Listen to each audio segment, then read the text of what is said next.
দেখাত আপুনি ধুনীয়া নহ'ব পাৰে, কিন্তু আপুনি যে ধুনীয়া মনৰ মানুহ সেই কথা আপোনাৰ কথা বতৰাত ব্যৱহাৰত প্ৰকাশ পোৱা উচিত। কথা কওঁতে এনেধৰণৰ কথা ক'ব আপুনি উদ্দাসিত হৈ উঠিব। নম্বৰ 1, কথা বতৰাত বিনয়ী হওক, কৃতজ্ঞ হওক। সহায় লৈ যেতিয়াই কাৰোবাৰ পৰা সহায় লৈছে বিনয়েৰে আৰু সঁচা অন্তৰেৰে ধন্যবাদ দিয়ক তেওঁক। নম্বৰ 2, কোনোবাই সঁচা অন্তৰেৰে জীৱনত আগবাঢ়িব খুজিছে, আপোনাৰ প্ৰতি অগাধ বিশ্বাস আছে তেওঁক বিপদৰ পৰা পূৰ্বেই কওক, মোৰ কিবা সহায় লাগিলে ক'বা, মই আছোঁ। এই ভৰসা যদি কাৰোবাক দিব পাৰিছে আপুনি তেওঁৰ দৃষ্টিত আপুনি এজন ধুনীয়া অন্তৰৰ মানুহ।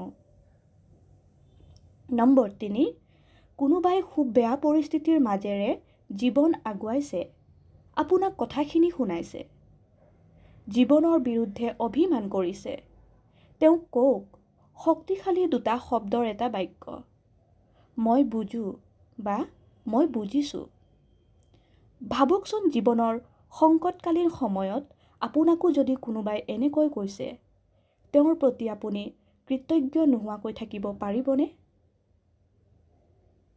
নম্বৰ 4, এই পৃথিৱীত লগ পোৱা বহু মানুহেই চৰি ক'বলৈ যুদ্ধ কৰিবলগীয়া হয় মনৰ ভিতৰত। এনেকুৱা নহয় পৃথিৱীত কোনো মানুহেই এবাৰো ভুল নকৰাকৈ আছে। ভুল মানুহৰেই হৈ যায় আৰু কাম কৰক, আৰু কাম কৰি কিবা এটা কৰি দেখুৱাব খোজা লোকৰেই ভুল বেছি হয়। গতিকে মনত ৰাখিব, ভুল হৈ গ'লে চৰি ক'ব। চৰি ক'ব পৰাটো ধুনীয়া অন্তৰৰ মানুহৰ এটা লক্ষণ। নম্বৰ 5, তোষামোদ আৰু প্ৰশংসাৰ পাৰ্থক্য উপলব্ধি কৰিবলৈ চেষ্টা কৰক। প্ৰশংসালৈ মুখ ঘূৰোৱা মানুহেই বেছি। প্ৰশংসা কিয় কৰিব লাগে মানুহক?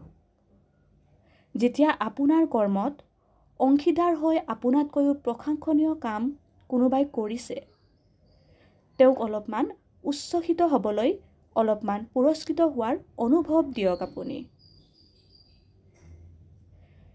হেপী হৰমনৰ নিঃসৰণ হয় কাম কৰিবলৈ আৰু যাতে তেওঁ শক্তি পায়। নম্বৰ 6, এই মানুহৰ জীৱনত উত্থান পতন থাকেই, মীনা বজাৰত উঠা চকৰিটোৰ নিচিনা। আপোনাৰ প্ৰিয় মানুহৰ জীৱনত খুবেই আপছ এণ্ড ডাউন চলিব পাৰে, তেওঁক অলপমান প্ৰভূত দিবলৈ কওক, মই আছোঁ, চিন্তা নকৰিবা। ভাল সময়ত নাথাকিলেও সংকটৰ সময়ত মই সদায় আছোঁ তোমাৰ সৈতে। এই কথা ক'ব পাৰে, মানে আপুনি এজন ধুনীয়া অন্তৰৰ মানুহ। নম্বৰ 7, বিশ্বাস যিকোনো সম্পৰ্কৰ ভেটি। সম্পৰ্কতো বিশ্বাস লাগে, ব্যৱসায়তো বিশ্বাস লাগে। যেতিয়া আপুনি কাৰোবাৰ চকুত হৈ কথা ক'ব, আই ট্ৰাষ্ট ইউ, সেই ব্যক্তিজনে সহজে বিশ্বাস ভাঙিব নোৱাৰে, আৰু আপুনি সৰলতাৰে যে কাৰোবাৰ ওপৰত বিশ্বাস স্থাপন কৰিব পাৰিছে, এইটো এটা নিঃসন্দেহৰ এক উল্লেখনীয় ঘটনা। বাকী আপুনি ভালেই থাকিব, সুস্থ হৈ থাকিব। ধন্যবাদ।